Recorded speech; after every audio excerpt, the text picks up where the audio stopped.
Hi, it's Maggie the Irish Gypsy here to bring you your December 2021 mid-month general reading. We're looking at the last 2 weeks of December, the last 2 weeks of the year 2021,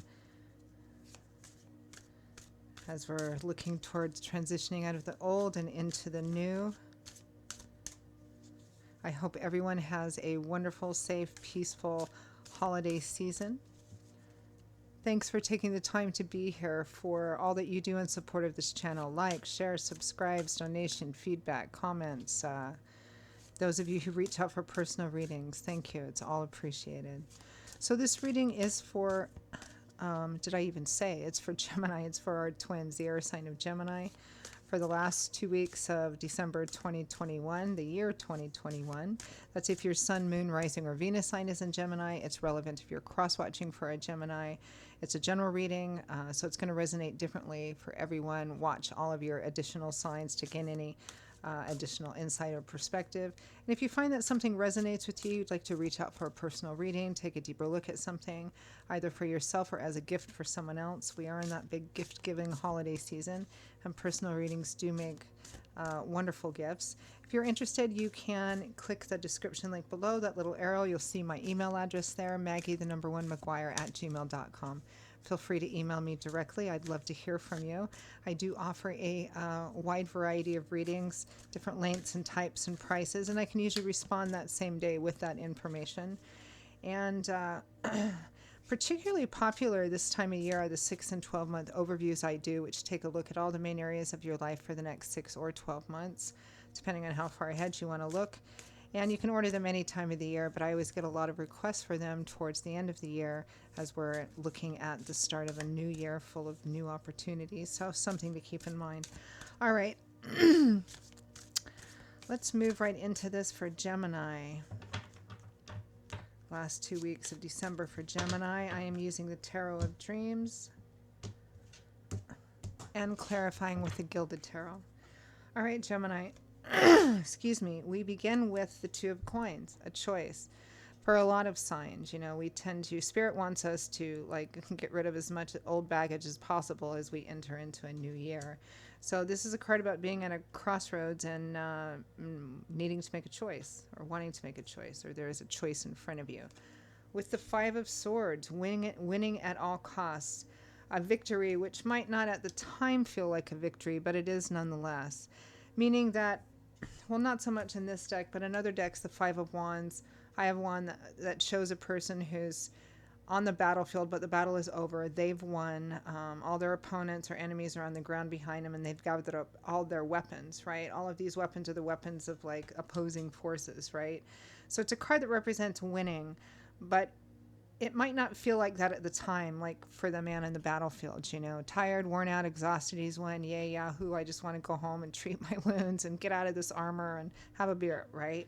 So it's a card that represents gaining victory by fighting a difficult battle.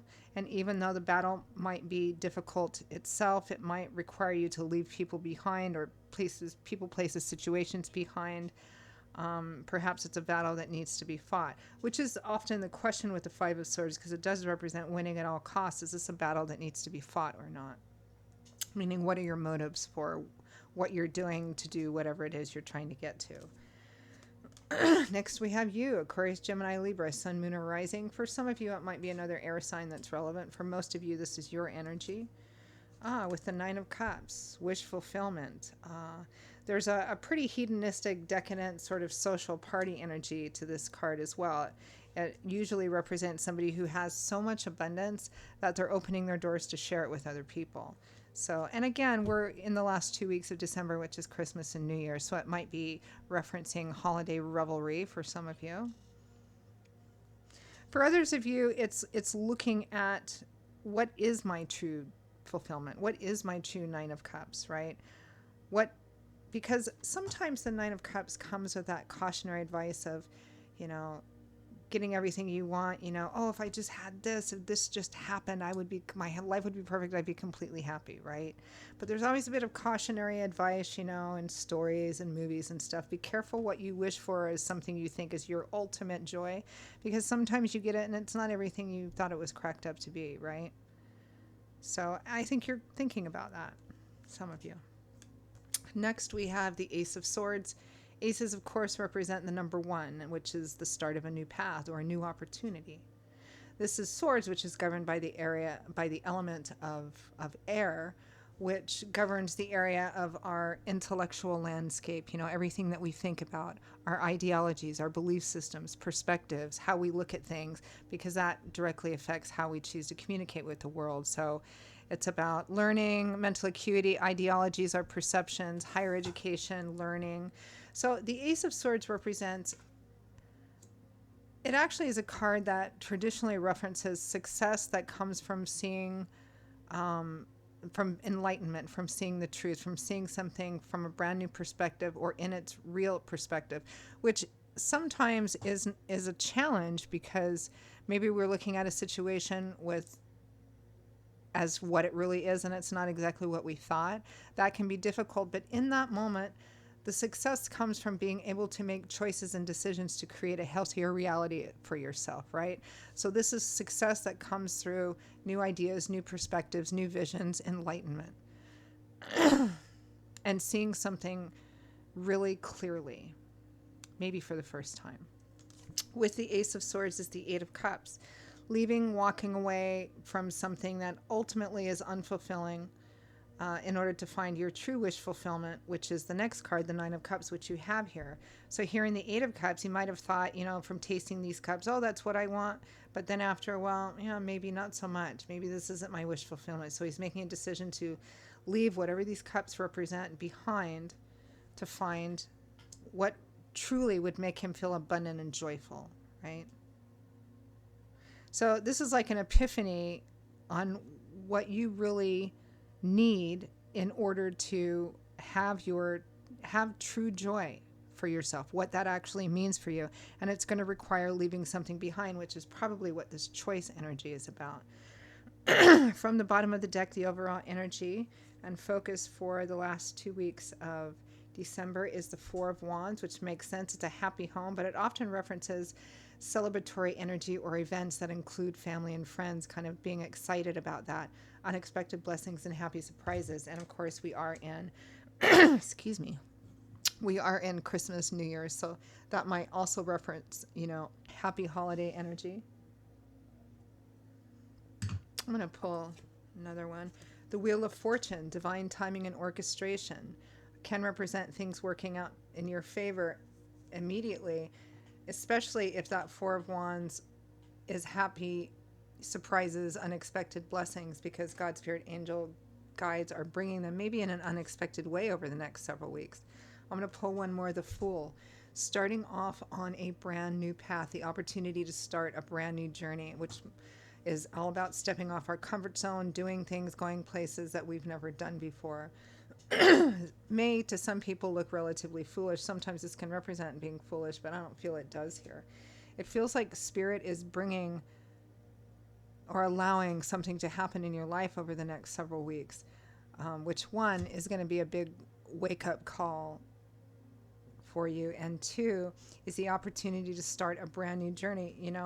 We begin the tarot with the Fool. That's why he has the 0 on his card, right? Because the whole journey of the tarot, which is really about learning, growing, changing, evolving,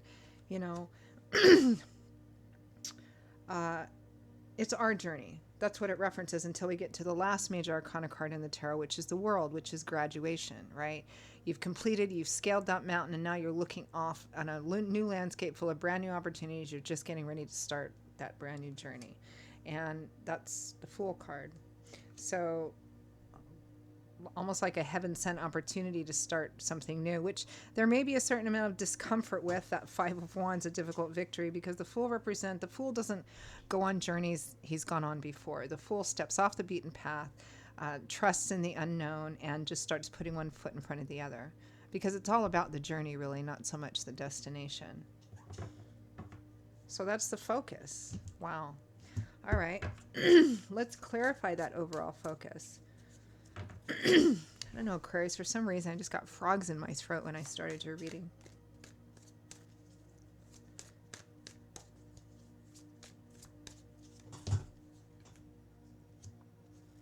The Queen of Wands again. Aquarius, Gemini, Libra, Sun, Moon, and Rising. This is for you. The Three of Wands, the Star. Whatever this opportunity to start a new path is, I feel like it's God, Spirit, angels, and guides bringing it to you directly. I mean, maybe not directly like knocking on your front door, but they often work through other people, places, and situations. So this is an opportunity to do something different, maybe even an unexpected opportunity. The Three of Wands means that it's good for your future, positive, hopeful, optimistic about the future. The Star, this is a card of something that comes in, a light that comes in to renew and restore hope, faith, and optimism, where previously it had been dark and difficult. And so the choice and the battle here. Clarify the Two of Coins. Actually, I'm not going to clarify the Two of Coins. That's just making a choice here. Let's clarify the Five of Wands. A difficult victory.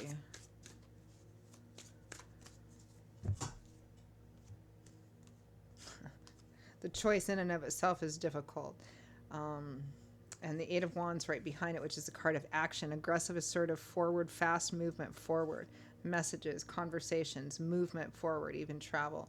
Judgment is a call to action to make a choice that may or may not significantly affect your life path. If you choose to stay in the thing, whatever that you're in, person, place, relationship, job, situation, you'll probably end up staying there for quite a long time, right? If not forever, but, well, at least the rest of your life. But if you choose to make a different decision, it's going to fundamentally change your life path.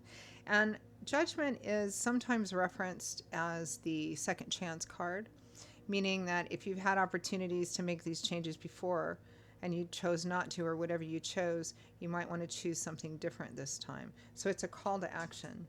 And it represents being at a crossroads and needing to make a choice that's going to have a significant impact on your life, whether you realize it or not. And therein is the difficulty. It's actually in making the decision. Clarify the Nine of Cups, the wish fulfillment card.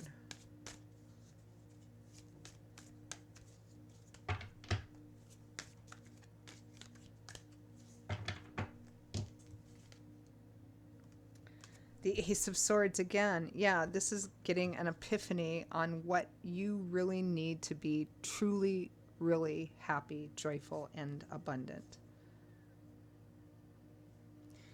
The Four of Wands is right behind that. So we have the Four of Wands twice. Happy home, celebratory energy, family.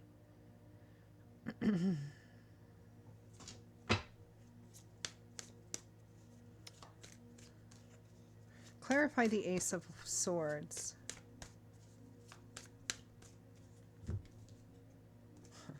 The Ace of Wands, taking action, the beginning of taking action. The Two of Swords and death. So the Two of Swords is like completely different than the Ace of Swords. Well, it's part of the tarot journey. I mean, the ace comes first, right? We get the clue, we get the epiphany, and then next at the Two of Swords, we're like, but I don't know. Should I act this way or not? Maybe I don't want to make a decision to take action right now. The Ace of Wands is calling you to take action, to take the first step here. Death. This is a final ending and completion. Yeah, again, it goes right along with that Eight of Cups. It's time to leave behind that which is not or is no longer your true joy and fulfillment.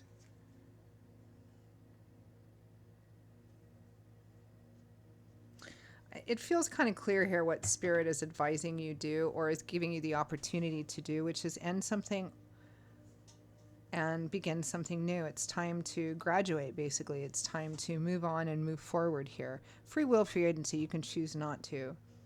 But if you go back into the same cycle, you'll likely just kind of get stuck in that for quite a long time. Spirit is asking you to take a chance and do something different this time, because it truly is for your joy and fulfillment, even if it doesn't seem like it at the time. That's always what it's geared towards, out of love. So let's end with some advice and guidance cards from Spirit for Gemini for the last 2 weeks of December.